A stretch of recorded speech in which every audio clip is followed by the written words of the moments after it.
போகும்போதே வந்து பார்த்தா வழியில் ஒரு லிங்கம் இருக்கு.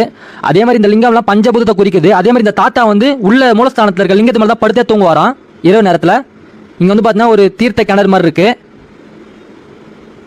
இந்த கிணறு வந்து இந்த தாத்தா தான் தூதுவாரி இருக்காராம். 21 அடி எடுத்திருக்காராம் தீர்த்ததுக்காக. வேலிங்காத்தா முள் இருக்கிற நடுவில் இந்த இடத்துல பாருங்க ஒரு வில்வ மரம். இதே ஒரு அற்புதம், காண கிடைக்காத காட்சி.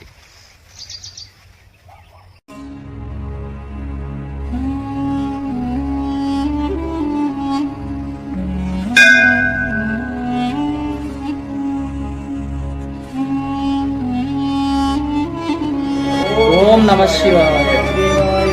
தென்னாடுடைய சிவனே போற்றி.